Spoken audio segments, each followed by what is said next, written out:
So welcome back to the show, Bob. Round two. Thank you. Yeah, glad to have you back. So I wanted to ask you first on so as we were talking actually to like a mutual friend the other day, and one of the comments that he made is something that I've always has always stood out to me about you, and it's that I can call you with a business problem of almost any type. Like it's a tech SaaS company, it can be a startup, it can be an old manufacturing company, and you always have some insight or unique insight into that model. And so I always wonder what are your learning routines? Like what are your books? What are your resources? What are your patterns? Like where does where would you say that comes from, or what specific resources or routines do you emphasize in your learning pattern? Well, it- I had a funny experience. I was in politics for a long time doing direct marketing, and I decided I wanted to become a chief marketing officer. And then I realized that I discovered the hard way that no one would hire a chief marketing officer whose experience had just been in politics, that there was a prejudice against that, inappropriate in my opinion, but that's another story. So I said, well, I should get hired by an advertising agency. So long, circuitous story, I get hired by Chiat Day, and I know nothing about advertising. I don't know what a hot level is. I don't know what a GRP is. I spent my entire life in direct marketing. And if there's one thing you could say about Chiat Day is Jay only cared about television advertising and outdoor. Everything else bored him to pieces. So I had to learn a great deal very quickly. So I gave myself my own little graduate school training, reading books and talking to people. And Guy Day, bless his heart, who was the day of Chiat Day, much more approachable than Jay, was a great mentor. But after a while, I discovered, gee, you can keep up with these guys. And we had pretty heavyweight clients. Michael Dell Computer was a client. Apple was a client briefly until we got fired before we could get hired back. Nike was a client. I mean, we had the largest savings loan in the United States was a client. So we had real people, real businesses. And the fact that after 6 months, I felt comfortable talking to anybody convinced me that there was a sort of what buzzword is continuous learning, but you had to stay interested. And what I really got interested in was business books. And I traveled a lot. And every time you got stuck in an airport, you go over to any airport bookstore, less so now than 25 years ago, and buy a book. And then Amazon came out and you could buy books. And the one insight I had is you didn't need to read them.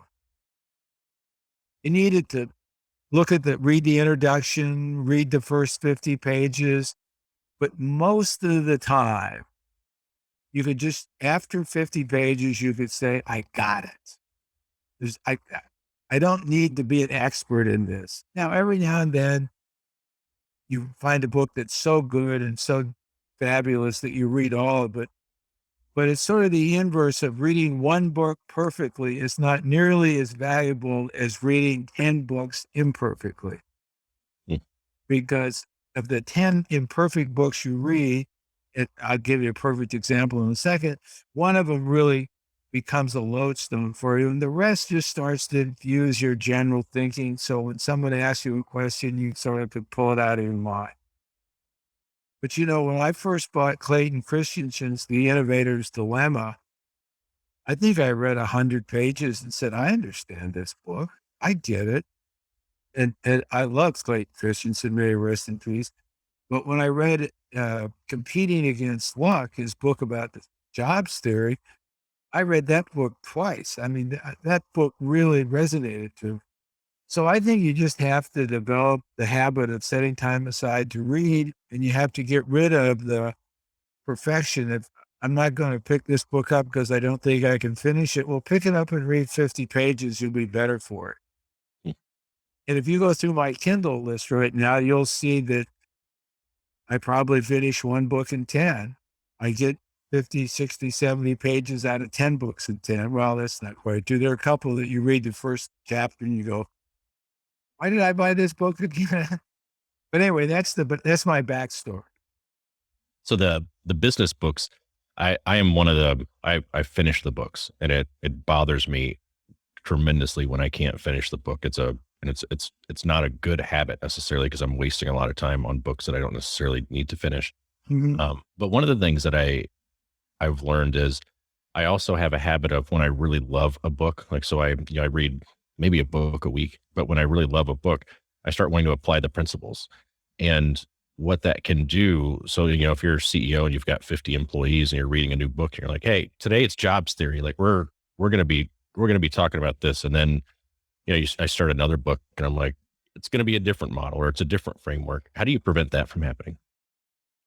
Well, I think the most underrated thing in business today is strategy. And, Peter Drucker famously said the essence of strategy is denial. And I'm working on a startup right now, and I would say the CEO and I have this constant tension of, Edith, let's try something new. And let's keep doing what we're doing. And I think that works out pretty well for us because he can't chase down every new thing that he comes up with, but after a while he can beat me to see maybe this is a good change.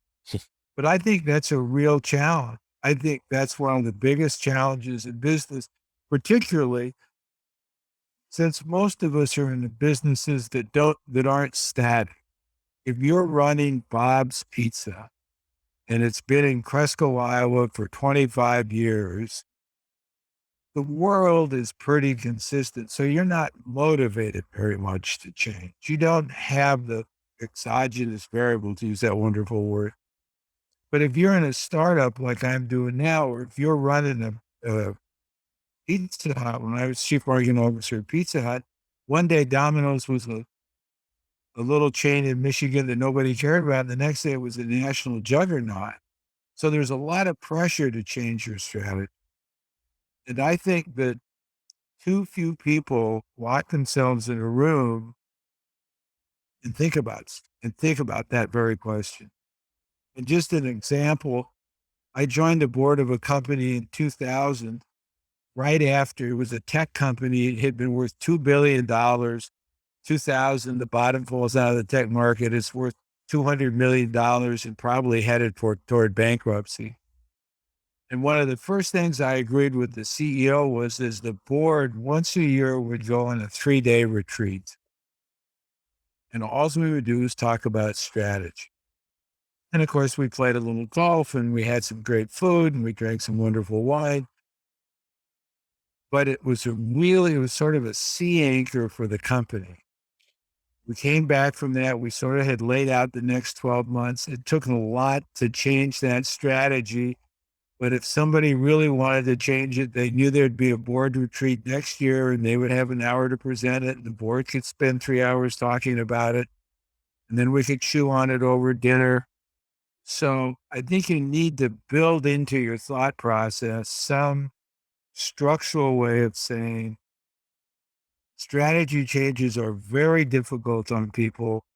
They usually, and people underestimate why they're difficult. They're not difficult because they are difficult because people hate change, but they're mostly difficult because the people you hired to do strategy A may not be the people who need to do strategy B. And nobody ever thinks about that. We've designed a team to do X, but now we want to do Q. Well, those aren't the right people for that. And that's not their fault. And some of them might be able to transition over, but a lot of them can't.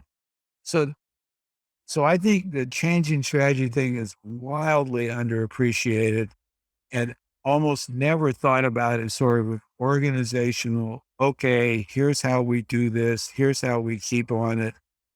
And it's one advantage that I have. It's one advantage you have if you're a consultant. You can tell client A this, client B that, client C that. So you feel like I'm using all my new ideas. But if you're the CEO of a company, you got to be much more dedicated. We've been we've just recently started working with clients. We did a workshop a week ago, and we're doing another one with the forum now on operating systems, like business operating systems. So, getting the foundation in place, and then building out your goal, whatever you want to call it, your wig, your BHAG, like however you want to frame it, and Yeah. then building back from that your quarterly KPIs and all that. And I think I've seen that help keep things focused. Have How many companies do you think are using an operating system well or clear on their strategy in the C-suite of the boardroom? I think it depends on, I think it's very, I think it depends on three things. First of all, it has a lot to do with the longevity of the company.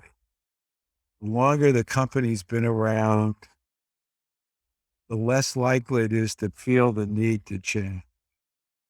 It also has a lot to do with the turbulence of the industry you're in. I mean, Ford Motor Company, just to pick somebody out, and I don't follow the automotive industry at all, but Ford Motor Company never thought Elon Musk could build a company, never thought electric cars would become a big deal. And now they wake up and he's built a giant company bigger than them, and it looks like electric cars are going to take over the world. They went from a very stable world where we have dealers, we have distributors, we have manufacturing plants. All we need to worry about is what color is the interior, to a totally new world. And they clearly missed it. So how long has the company been as a business? What's the stability? What's the turbulence of the factor? And and then there's a lot on what's going on with the product itself. I read a really good discussion today about Intel, how Intel had lost their way. And you could call that the turbulence of the industry, but it's much more generic, it's much more specific about their product. So I think it depends on, you get a young company, it's going to be tempted to do that all the time. You get a company in a turbulent environment, they're going to be tempted to do that all the time. You get a dying product, you're going to be tempted to do that all the time. Hmm. But just look, pick a company that we all know and remember. I love AOL. You know, I remember 2000, 1998, 1999, AOL was going to rule the world. They were giant. They were sending out millions and tens and hundreds of millions of this, and everybody was running around trying to plug into phones. And if you would have asked me, is this a good investment? I would have said, well, they got a really high PE ratio, so maybe not, but they're clearly going to dominate the world. Didn't work out that way. Hmm. So, whereas I think Google, just to pick somebody else who I didn't think would dominate the world, it is, they're channeling all that nervous energy into the holding company. They're saying, hey, we got a lot of extra money. Let's let Google be Google, and we'll spend money in autonomous car. I mean, they've spent billions of dollars for no return, but at least the core business is still being the core business. Right. Right. So So if you're say you're the CEO or an exec at a, you know, mid-market size company, and yeah, and you're listening now, and you go, this kind of resonates. I want to sit down and start to really clarify and define the strategy. What would you recommend for them? Where would they start? I would take a week off and competitively try to learn as much as I possibly could about my competitive set. I think the most underappreciated variable in running a mid-sized company is the competitive set, because yes, you may have a great little company and a couple of kids in a garage may invent something that makes your life miserable. Awesome. Much more likely that what somebody in an adjacent competitive field sees an opportunity to move into your field and eats your lunch. So I'd spend a lot of time trying to get better competitive set information. And then I would try to get better. When I was on uh, a better sense of what the future, how long are you planning for the future? When I was on the board of 24/7, I mentioned these annual retreats we had. So one of the things we had an economist come in and say, here's what the economy is going to look like for the next 2 to 4 years. And we all know the old saw. Hoover said, I want an economist with one arm, so they can't say, and on the other hand. But so this guy said, I think you're going to have 2 great years. And then I think you're going to have 2 tough years. So you should either sell the company or batten down the hatches because it's going to be a rough economic environment. So we decided to sell the company, sold the company. Turned out we were brilliant. Luck is very important here. But we understood the competitive set. We had 40% of the market. We had 30% of the market. Our biggest competitor had 50% of the market. We didn't think that was going to change. We didn't think we could change that very much. And we thought if we went into a hard time, we would have much more difficulty surviving than they would. So let's find somebody that view us essentially as a tuck-in acquisition. When you're talking about a $700 million acquisition, tuck-in doesn't seem to be the right word, but that's what it was really. So I think the first thing you got to do is figure out the competitive set. The next thing you got to do is think about your horizon. What's your time horizon to make this work? And then thirdly, to go back to something that I said earlier, you got to really think about what are the people capable of? And I'm not a big fan of hiring consultants, even though I am a consultant.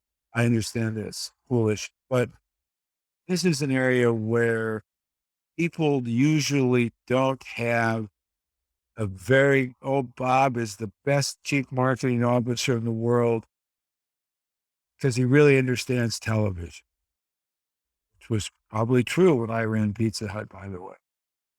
I'm not sure I'd be the best chief marketing officer in a company that was driving its business with social media.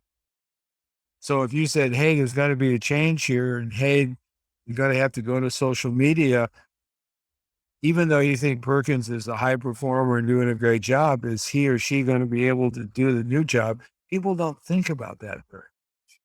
They come in and say, here's the new plan of attack, let's go. And very rarely is it mapped out very strong. So I think you've got to pay a lot more attention to it. Drucker says famously that managers have 2 goals, two tasks. One is to set objectives, and 2 is to pick the right teams. And to pick the right teams one is the most underrated. And that's particularly true when you're talking about strategies, changing strategies.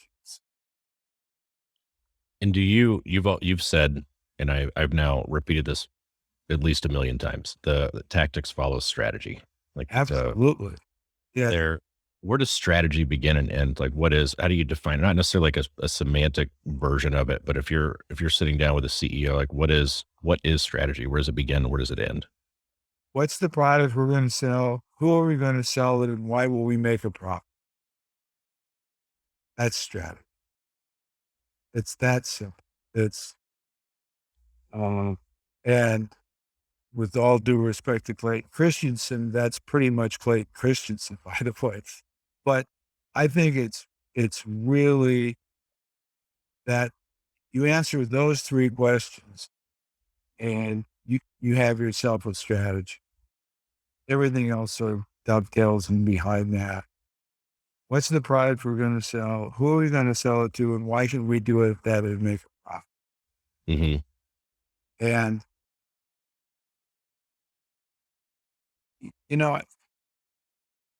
I said, as I grow older, and God knows I am growing older, I think that to go back to your book idea, I think one of the great disservices we all do is not shutting the door and getting out a white piece of paper and answering those kind of questions based on the knowledge we have.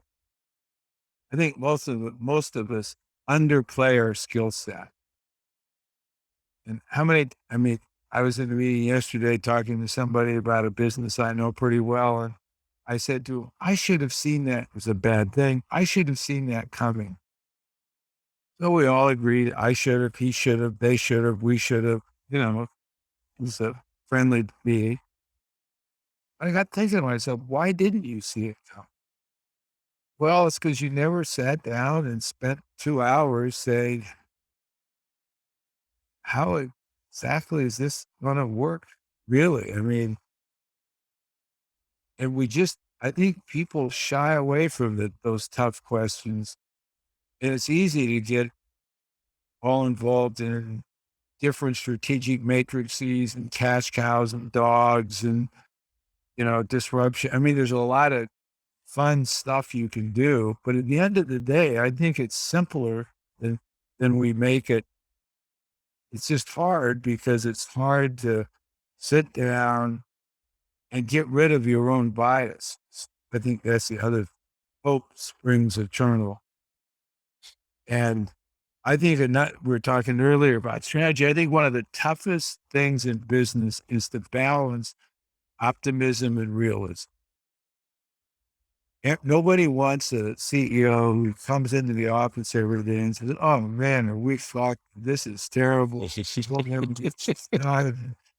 Oh shit, I'm going home. My head hurts." On the other hand, nobody wants to come into the office day and have a CEO and say, "Well, we only sold 2 of these and the plan was 100, but that's progress and we're knocking down doors." So there's this balancing act between optimism and realism. And I tend to be, as you know, I'm a little more of the pessimist, realist kind of guy. Other people are a little more of the optimist kind of people. But getting that balance right is one reason that how you get a consistent strategy, because the optimist always thinks the grass is green. Both sides, both extremes think the grass is greener on the other side of the fence. If you're an optimist, oh, we can do another thing, that'll be great. If you're a pessimist, we have to do another thing, that'll be great. But if you're in the middle, you say, hey, we can make this work the way we are. So this balancing act between optimism and pessimism has a lot to do with your ability to maintain a consistent strategy and to tweak it. Everybody says the first line in the Hippocratic Oath is do no harm. That is not the first line of the Hippocratic Oath. Do no harm is not in the Hippocratic Oath. But the concept of let's make as few as changes as possible is rarely a popular position, but is often the right. Mm-hmm. In other words, we're going straight north. Let's not go back straight south. Let's go right 5 degrees. Or let's change this a little bit. But if you don't have the optimism pessimism balance right, it's easy to fall sucker to the big change, But because you both said, ends of the spectrum want the big change for different reasons. right. Yeah, that makes sense. Well, it was, when I asked about the strategy, if you're the CEO, like what would you do? The first thing that you said was take a week off. And it fits a little bit with what you said about the books. You can get lost in the matrices and in the frameworks and the books. And, there's a new author with a new framework for a new thing Yeah, you could sure. read every week. And I've learned this maybe the hard way, that sometimes what you need to do is just let yourself think, like figure out your own thoughts, figure out your own brain space, figure out your own opinion. And it also fits with what you just said about undervaluing your own skill set or undervaluing your own skills and knowledge. You're always looking for more, like pouring more into this. But more often than not, you're right. If we create the space to think clearly, a lot of times the answer's right here, but we just keep jamming more information, like this book a week habit that I've had forever. It's just, I'm jamming more and more and more into my brain at the expense of time that you could just be kind of setting with what's already there. No, I think that we overcomplicate. One of the problems with all of the advanced degrees of math and AI is that we overcomplicate. I was reading a report this morning actually, and it was a piece of research that someone did. What will retailers find important in the 2021? 82% said it was the customer experience. Oh, really? I mean, down from 88%. I mean, The game it, changer. I mean, gee, I think that's probably true. I would probably agree with that. But the point is, you didn't need to read that chart if you're sitting around thinking, how to run a better retailer. My stepson uh, has one of the most successful marijuana dispensaries in California. And he took one look at the industry and said, and with very little advice from me, I'm taking no credit for this, and said, he did take my advice. He went to a lot of marijuana dispensaries and he said, they're all boring, they're all stale, they all treat you badly. So I'm going to have a place that looks like a flamingo lounge. Everybody's going to be friendly. Everybody's going to be, we're going to have a coffee shop. You can just sit out there and drink coffee, do whatever you, in other words, I'm going to treat this like, how do I make this the perfect customer experience? And he's knocking the doors off. But if you said, now he is a lawyer by training, but if you said to him, how did you know to do that? And he said, well, I knew how I wanted to be treated. I didn't read any book. I mean, when I came in and I gave somebody my driver's license to prove I was uh, the right age and a citizen and all that kind of stuff, I didn't want him to go, thank you. I wanted to go, hey, JP, nice to see you. How you doing? Is this your first time here? We hope you have a great time. Here are our operating hours, and here's a card. If you ever need any help, call the manager. Mhm. So that's what they do. No one ever calls them, but everybody feels empowered. Everybody feels, they don't have in the exact opposite of choice. He went to all these stores and discovered that everybody had so many choices, he couldn't figure out what he wanted. Mhm. He's not a big user, but so he has a relatively limited product offering in his store, but he has very smart people who say, this is what I want. They say, this is the product for you. Everybody goes, great. Because, I had to go to the grocery store a couple of days ago. I'm walking down the beer aisle, and I am not a beer drinker, but how do you pick? There are more beers than there are God, 42, 7,000 different varieties. And, and people make a lot of money selling beer. I get that. But I think that people make it harder than it needs to be.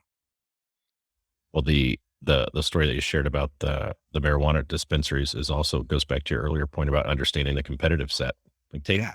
take time, go check out what's out there, and then figure out where the gap is, and if the market is going back to the questions that you said about strategy. Yeah. Answer these questions and fill that gap, and you have a good idea. Then there's your strategy, and you can see it kind of play out there. Um, Yep. what's the of all the learning that you've done, is there one that stands out to you as something that's most under leveraged by you or anything? Um, well, I think competing against like Christensen's book about new product development is far and away best single thing that that that I've read. And so, but it gets back to my three questions: what's the product? What's the consumer? And how are you going to make money selling it? So anyway, so my own opinion is that beyond that, I think my biggest mistake is not thinking through what I already know. I think if if I was to write a business book, a business book, I would write it on keep it simple, stupid. I would write it on we make this all so difficult when in reality it's much simpler than it is. And I'm thinking now about startups and mid-sized businesses. Once you run a large publicly traded company, you got all kinds of challenges and problems, and you probably better have a bunch of MBAs that have charts and graphs and spreadsheets. But I think for most businesses under $100 million in revenue, just to pick a number, keeping it simple and straightforward is a better way to do it. And I think it took me a long time to learn that. Yeah, we see that a lot on the audit side of things when we do the audits for the sales orgs and we you pop the hood and you start looking at what's underneath the organization and you have like this small business with all this 14 different solution providers for different things and a different CRM and a different integration and different this and it's almost always overcomplicated. It's the result of, I think in some sense, buying the solutions and buying the new tech without having a well thought out cohesive strategy and then putting in the tools and the tech and to fill the tactical part of it. But it's kind of the default mode of not having a clear vision and a clear strategy as you start piecing these things together and then realize the system kind of works, but it's not anywhere near optimized. In the little company I'm involved with now, we've done, I think, an excellent job of having the sales funnel and keeping track of people and keeping everything organized. And we tried Salesforce for a while, and then we discovered that we just did better with the big Excel spreadsheets, Trello boards. Yeah. Yeah. And it's not that this is not a knock at Salesforce at all. This is just for a certain size organization. If you have 5 people, you're better off to keep it as simple and as obvious as you possibly can. And that's for us, that's a big Excel spreadsheet, Trello. Mhm. Now, when we get to be 35 or $40 million and have lots of clients, I'm sure we'll be on sales. But it's keeping the technology consistent with the level of sophistication of the organization. And, I was in a meeting the other day and somebody said, well, when we have 300 clients, we'll need this. And when we have 250 clients, you call me up. I'll make sure we have it by the time we hit 300. Yep. Yep. People on my team could tell you that I used to like show me that problem. Like I don't need to plan ahead for every potential problem that we could have. When we have that problem of too many sales to handle this thing, I will gladly go ahead and execute a change. But until it happens, let's revisit. Yeah. What's the you mentioned earlier, and it's also in the book to the Clayton Christensen, the element of luck. And I think we've talked a little bit about this before, but what how important is luck in success as it's traditionally defined? Well, I think we are now talking about the dirty little truth of life that nobody wants to admit, which is that luck is very important and very unpredictable. And it seems, let's just take Bill Gates. So Bill Gates and Paul Allen went to one of the 3 high schools in the country that had a high-speed T1 line back in the 70s. So they learned the computer code in high school in a way that virtually nobody else in the world did. It was instrumental in their building Microsoft because they learned a lot. So they were very lucky that they were in that high school. But there were other kids in high school that were equally lucky that didn't go on to build a Microsoft. So how do you parse out luck and hard work and fortuitous thinking? I think in my head, luck is more often a downside than it is an upside. That people hope for luck when they shouldn't do that. In other words, is this going to work? If I get lucky, it will. Well, you will. I mean, if you look at the companies that in our lifetime have come from nothing, whether it's Amazon, Facebook, Google, I mean, we have an amazing number of some of the chip companies, which are a few years older, but not much. Oracle, Salesforce, all these companies had a great product. They knew exactly who they were selling it to, and they knew how to make money doing it. And yes, were there elements of luck and all that? Absolutely. But nobody, I bet Mark Benioff at Salesforce never walked into a meeting and said, if we get lucky, this will work. Now, it may have worked, and he may say in hindsight, we got lucky. Sure. But I think luck is very important, but it's more important in a ethereal way than it is in a pragmatic way. Hmm. It's Elon Musk had lots of lucky upbringings, but the fact that he was willing to put a lot of time, energy, and money and passion into electric cars was not luck. It was a brilliant insight into the future of the country's consumer needs. Now, he may have gotten to that because of a lot of luck, but so I think people, I ask people, how lucky do you think you are? And almost anybody I meet that says, I'm not lucky, I know is a liar or self-delusional. Now, there are people who are in miserable situations who are, in great pain and poverty. They're not lucky. I get that. But most of us are very lucky in the United States. And the fact that most of us don't want to admit that, I think, is a personality failure. Hmm.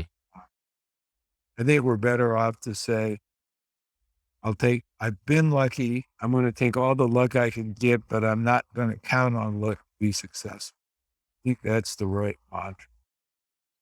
Yeah, I think it was Warren Buffett. It's been years since I read it, but he talks about the ovarian lottery and just the mere fact of being born in the United States at this time in history, or this time in life, because I'm pretty sure it was him. He made the joke, if I was born 5,000 years before with the gift of math and analysis that I have to be able to evaluate the value of a company, 5,000 years ago, no one gave a shit. Like the fact that I was born in the United States with the opportunity at this time, all at least played some foundational role. And then of course it's hard work and study and Yeah. everything else too. No, Csikszentmihalyi, the guy that wrote Flow, has a book called Creativity. I think that's the title. But he says to be creative, A, you have to have a creative person. B, you have to have an environment in which that creative person can be successful. So you couldn't have had Einstein could have been born 10 years earlier, and there would be no theory of relativity because all the physics that he needed to make the leap hadn't been invented yet. And then you need people that recognize it. If everybody would have looked at the theory of relativity and said impossible, it would have died. The fact that only 4 or 5 people could recognize it, they said this is a real deal. So it's a real, triangle for Csikszentmihalyi. It's circular. What Buffett says is true. It's really, and look at Mark Zuckerberg. There he was at an Ivy League school with a couple of rich twins to work with, and all he wanted to do was build something so he could get laid. I mean, no disrespect to Facebook, but Keep it simple. he wanted to digitize the Facebook because that's what they called it, actually. Right. So, And what do you, and we can, this will be my last question, I think, unless you wanted to go somewhere else, but um, what's more important kind of on this same, the luck skill, or the luck component, but the passion or skill? People talk about follow your passion, or, how do you evaluate that? What's more important, passion or skill? well, I think that in the highly competitive world that we live in, if you don't really love your skill, and whether that's passion or not, let's leave that out of this for a second, that you won't be at the top of your class. So the first thing you have to ask is, when you ask the passion skill question, what's success look like? I mean, my little brother, really smart, was a software engineer at Honeywell for 30 years and retired and thinks he had the best life of any person on the planet and lives in a little town in Iowa and rides his bike every day and thinks life's treated him perfectly well. And other people look at him and say, gee, he could have made 5 times as much money. He could live in a 5 times bigger house. He's really a smart guy. He really is smart. He's by far and away the smartest one in our family. So he had a skill and he had other passions he had a great life. But so before you start asking about passion and skill, I think you have to ask the question, what's your objective? What are you trying to accomplish with your life? When you lay in your deathbed, if you look back and say, my brother's not going to say, oh, I should have made $100 million. I probably will. That's the difference between me and him. And if you want to be closer to the $100 million person, then you've got to love your skill because you have to compete. This is right out of Outliers, Malcolm Gladwell. You really have to rise to the top. You have to really love what you do. Otherwise you won't do it well. So whether that's passion or just luck, I don't know. And the flip side is skill and passion don't guarantee success. I invested in a biotech company that has the brightest, most passionate CEO, PhD, MD, yada, yada, yada. And the company's never going to make a dime as near as I can figure out. So all the passion and skill in the world hasn't combined with all the other things you need to do. He never answered the question of how are we going to make money selling this product? But I think most people talk about passion in an abstract way. They should talk about passion and much do you love doing what you're doing? Because that's really Tiger Woods said something. Somebody once asked him, what does it take to be a professional golfer? Tiger looked at him and he said, you have to love to practice. And the interviewer said, what? The Tiger said, look, there are a lot of people out there that can swing a golf club very well. A lot of people. But he said, if you're going to play on the PGA, you have to be in the top 1/10%. You have to be so good. And the only way to get to be so good is to practice. And the only way to practice every day and not to quit is to love practice. If you say, well, I'm practicing so I can be a successful PGA player, after the first 2 weeks, you'll say, no, I'm going to be successful something else. But nobody ever talks about that. And I thought that was a brilliant response. You have to love your skill. You have to love honing your skill. You have to love that. And whether that's passion or that's something else, that's another story. I can be passionate and I'm going to succeed. I'm down on that kind of stuff. A friend of mine sent out a Winston Churchill, climb every mountain, we're going to take the beaches. I don't disrespect to Winston Churchill, who I love, but that kind of stuff, I just don't think works in the modern. But I really have a skill of marketing and I love to learn more about it and I love to do it. And I don't mind getting up at 6 o'clock in the morning to spend 2 hours writing a marketing plan because I like to practice, to go back to Tiger Woods. That is what a skill needs to be successful. So if you just have a skill and you love the skill and you love honing the skill and you understand what you want at the finish line and you can create a strategy answering the few questions and you get just a little bit of luck, we've basically uncovered the recipe for success here. Yep. That wasn't complicated. No, keep it simple. That's perfect. Well, the story about your little brother reminds me, I know we're both we both read some stoicism, but it certainly Yeah. reminds me of the power of perception too. Like, what is success to you? And sometimes, there are some people that no matter how much they have, it's not enough to feel successful. And some people that, if you want exactly what you have, it's pretty good recipe for happiness and feeling successful. So I'm really, glad to have you. I feel like I could talk to you for another hour. Before we go, where can people find you if they're looking for more from Bob Perkins? Well, I'm on LinkedIn, RJ Perkins, and I'm the COO of Brightpool. That's how you know you're at the right RJ Perkins. And my email is rjperkins@yahoo.com.